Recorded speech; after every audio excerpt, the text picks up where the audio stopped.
Hello dear students, welcome to our official YouTube channel Sims Official.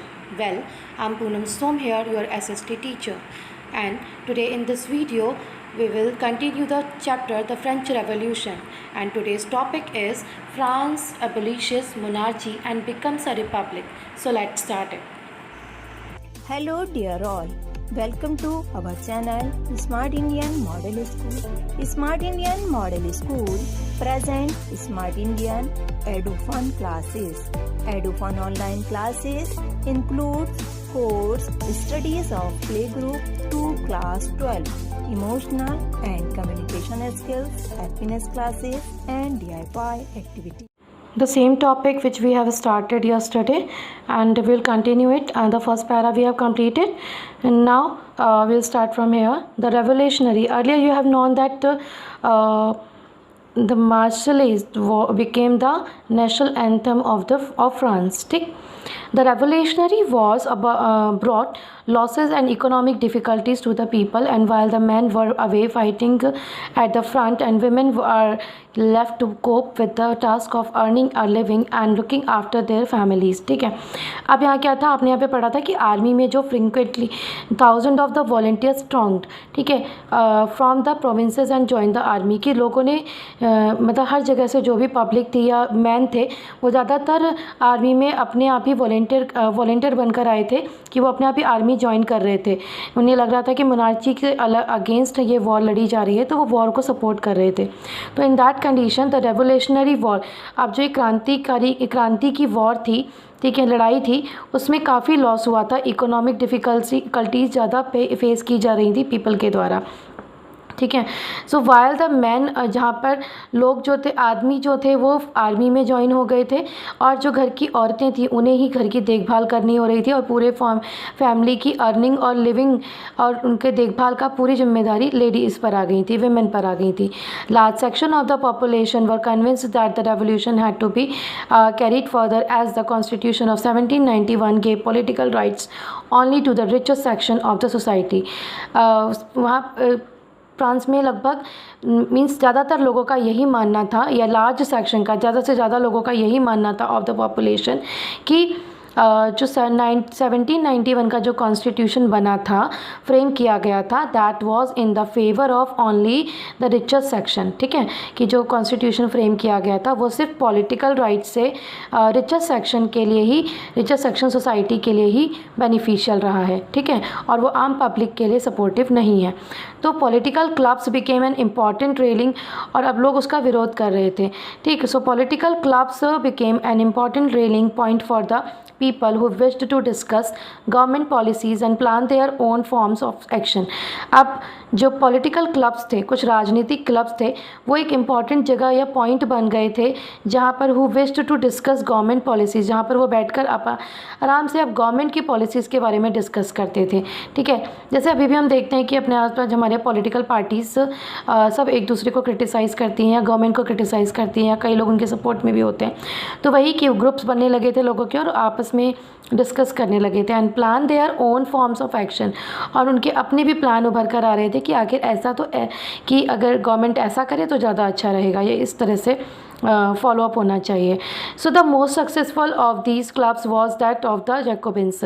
उस time पर एक club था that was very famous, उसका नाम था, जो सबसे ज़्यादा सक्सेसफुल था, या वहाँ पर सबसे ज़्यादा लोग गैदर होते थे या उनकी बातों को ज़्यादा सुना जाता था, तो दैट वॉज द जैकोबिन्स. ठीक, which got its name from the former convent of Saint Jacob in Paris. जो जैकोबिन्स क्लब था, उसका जो नेम था, दैट वाज फॉर्मर कॉन्वेंट, वो convent of saint Jacob in Paris, convent के नाम पर पड़ा था, जो सेंट जैकोब पेरिस में है. ठीक है, उनके कॉन्वेंट का मतलब क्या होता है, a building belonging to a community devoted to a religious life. ठीक है, जो चर्च के जो कॉन्वेंट, यहाँ पर जैसे एजुकेशन दी जाती होगी तो उस जगह को कॉन्वेंट कहा जाता है. ठीक है, तो इंग्लिश उसमें, तो वही है कि कॉन्वेंट जो बिल्डिंग थी वहाँ पर एक क्लब बना हुआ था, और वहाँ के लोगों को ज़्यादा सुना जाता था. So that was the idea. Jacobin जो नाम लिया गया था, Jacobin club, that is idea was taken from the Jacob, saint Jacob from in Paris. ठीक, So women too who had been active throughout this period formed their own clubs, and section 4 chapter of this chapter will tell you more about the activities of the demands. तो जो ये इन जो clubs बन रहे थे या लोग इकट्ठे हो रहे थे या उनके ग्रुप्स बन रहे थे, ऐसे ही जो विमेंस थी उनके भी विमेन के भी अपने they were also organising the groups throughout this period. और इस पूरे पीरियड में उनके भी अपने क्लब्स फॉर्म हुए थे, जिनके बारे में अभी आप सेक्शन 4 में पढ़ेंगे इस चैप्टर के, उनकी एक्टिविटीज़ के बारे में और लेडीज़ की डिमांड्स के बारे में। ठीक। So the member of the Jacobin club belong to mainly to the less prosperous section of society. अब जो मेंबर होते थे जैकोबिन क्लब के, ठीक है, यानी कि जैकोबिन क्लब में इकट्ठे होने वाले जो ज़्यादातर लोग थे, they belong to the less prosperous, यानी कि ज़्यादा कम धनी, ठीक है, मतलब ऐसे रिक जो बहुत ज़्यादा वेल्दियर हों, ऐसे सेक्शन को बिलोंग करते थे समाज के, मतलब मध्यम वर्गीय या निम्न वर्गीय सेक्शन से या वर्ग से बिलोंग करते थे जैकोबिन क्लब के लोग members. And they included small ski, इसमें से जो जैकोबिन क्लब के मेंबर्स थे वो कौन थे? They were small shopkeepers, artisans such as shoe maker, pastry cooks, watch makers, printers, as well as the servant and daily wages worker, ठीक है।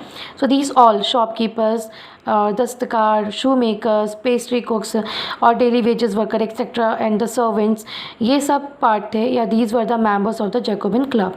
There leader was the Maximilian Robespierre, और उनका जो लीडर था वो था Maximilian Robespierre. A large group among the Jacobins decided to start wearing long stripped.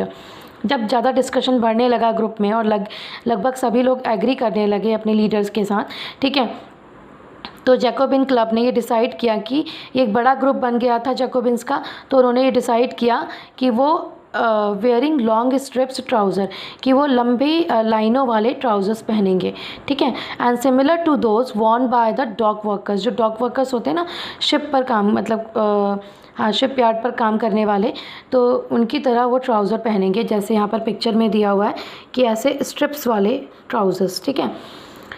तो they decided this as a dress code, और strips trousers similar to those worn by the dock workers, and this was to set themselves apart from the fashionable section of society। उनका ये तरीका था, उन्होंने ये जो अपना ड्रेस कोड था वो क्यों सिलेक्ट किया था? ताकि वो अपने आप को फैशनेबल सेक्शन से, सोसाइटी के जो फैशनेबल या हायर सोसाइटी के लोग थे उनसे अलग करने के लिए था। स्पेशली नॉबल्स, और उनमें जो हायर सेक्शन के लोग थे वो कौन थे? स्पेशली नॉबल्स यानी कि kings. And who wore knee breeches, जो ज़्यादातर कैसे कपड़े पहनते थे? नी ब्रीचेस के। नी ब्रीचेस मीन्स घुटनों तक, ठीक है, ब्रीचेस उनकी ड्रेस का नाम है, मतलब और नी मीन्स घुटनों तक, घुटनों तक पहनने वाली ब्रीचेस, पहनी जाने वाली ब्रीचेस पहनते थे।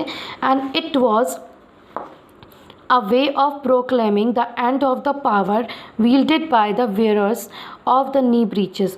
और ये एक तरीका था जैकोबिन क्लब के मेंबर्स का, was a way of proclaiming means यहाँ पर अनाउंस करना या अपने आप को प्रूव करना, ठीक है, कि अपने the end of the power wielded by the way, उनकी मतलब ये एक तरीका था अपने आप को ये अनाउंस करने का या अपने आप को ये प्रेजेंट करने का कि वो पूरी तरह से जो पावर उन पर रूल कर रही है, जो नी ब्रीचेस पहनते हैं, जो नी तक जो शॉर्ट ड्रेसेस पहनते हैं, वो पूरी तरह से उनको निगलेक्ट करते हैं, या एक तरीका था उन सबको अवॉइड करने का, ठीक है, by the Jacobin clubs member.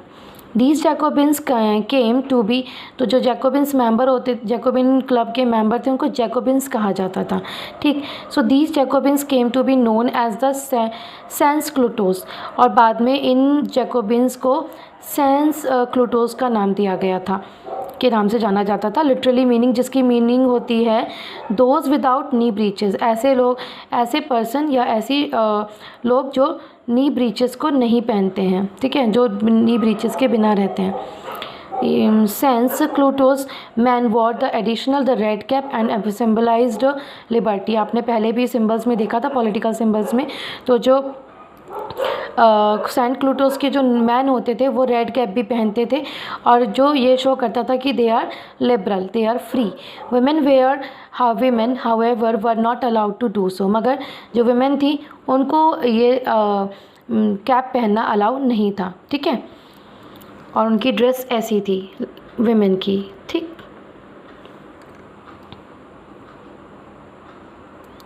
In the summer of 1792, the Jacobins planned an insurrection of a large number of Parisians, who were angered by the short supplies and high prices of food. Summer 1792 में की गर्मी में जब Jacobins जो थे उन्होंने plan किया कि वो क्या करेंगे कि जो पेरिशियंस थे जो उन्हीं की तरह गुस्से में थे, ठीक है, वो उनका सपोर्ट लेकर और वो क्या करेंगे, दे वुड बी अगेंस्ट या they would fight against the high price of food. So on the morning of August 10, they stormed the palace of Tuileries, ठीक है। तो यही सोचकर उन्होंने अगस्त 10 की सुबह को पैलेस ऑफ ट्यूलरीज में अटैक किया, ठीक है। वहाँ पर एक अटैक कर दिया और मैसेकर्ड मीन्स होता है किसी को जान से मार देना, हत्याकांड। द किंग्स गार्ड, और उन्होंने वहाँ पर जो पैलेस में जो किंग के गार्ड रखे थे उन्हें मार दिया। And held the king himself as a hostage for several hours, और किंग को खुद अपने पास कुछ घंटों के लिए बंदी बना लिया। Later the assembly voted to imprison the royal family, और बाद में असेंबली के द्वारा वोट किया गया और पूरी रॉयल फैमिली को इम्प्रिजन कर दिया गया। एंड इलेक्शंस वर हेल्ड, उसके बाद इलेक्शंस लड़े गए। And from now on all man of 21 years and above regardless of wealth got the right to vote. और इसके बाद जो इलेक्शन हुए तो उसमें 21 ईयर्स, ऐसे लोग जो 21 ईयर पूरे कर चुके थे, ठीक है, मैन जो सिर्फ मैंस को, ठीक है, मैन को ना, विमेन को अभी इंक्लूड नहीं किया गया था। 21 ईयर कंप्लीट किए हुए मैन को ये राइट मिल गया था कि they can cast their vote, but there was no bar for the wealth, कि मतलब ज़रूरी नहीं था कि वो धनी हो या वो किसी भी सोसाइटी से बिलोंग करते हो या किसी भी सेक्शन से बिलोंग करते हो सोसाइटी के। They were free to give the cast their vote, ठीक है। The newly elected assembly was called the convention. अब जो नई असेंबली इलेक्ट की गई थी थ्रू द वोट्स, ठीक है, that was called the convention. पहले हमने क्या पढ़ा था, national assembly, now it is known as the convention. On 21 September 1792 it abolishes the monarchy and the declared France a republic. और 21 सितंबर 1792 में पूरी तरह से जो मोनार्ची सिस्टम था फ्रांस में वो ख़त्म हो गया था और फ्रांस एक रिपब्लिक डिक्लेयर कर दिया, रिपब्लिक कंट्री डिक्लेयर कर दिया गया था। As you know a republic is a form of government, जैसा कि आप जानते हैं कि एक रिपब्लिक कंट्री क्या होती है, जहाँ पर a form of government where the people elect the government including the head of the government, there is no hereditary monarchy. जैसा कि आप जानते हैं कि किसी रिपब्लिक कंट्री में क्या होता है, गवर्नमेंट का सिलेक्शन होता है, ठीक है, और गवर्नमेंट में एक हेड चुना जाता है। और जहाँ पर जो अभी मोनार्ची सिस्टम था, जो एक हेरिडिटी चली आ रही थी, पुरानी परंपरा या उनकी आनुवंशिकता में चला आ रहा था, उसे फॉलो नहीं किया जाना था। And you can try and find out about some of the other countries that the republics and investigate when how and they become so। आप ऐसे ही फ्रांस के अलावा और भी कंट्रीज़ के बारे में पढ़ सकते हैं कि कब वो रिपब्लिक बने और कैसे बने, उन्होंने क्या क्या इनके लिए सेक्रीफाइसेस किए थे। So Louis 16 was sentenced to death by a court on the charge of the treason. और लुई 16 को कोर्ट के द्वारा डेथ डिक्लेयर किया गया कि उसे डेथ मतलब उसे मार दिया जाए और उसे फांसी पर लटका दिया जाए।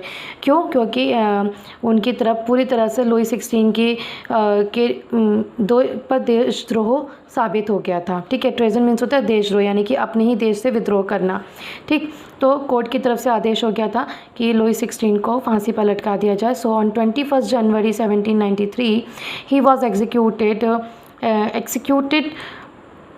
Publicly at the Place de la Concorde, ठीक है। इस जगह पर उसे पब्लिकली फांसी दे दी गई।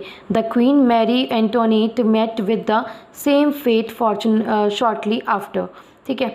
और जो क्वीन मैरी एंटोनेट थी उन्हें भी सेम इसी तरह थोड़े ही समय बाद मौत दे दी गई थी। क्लियर।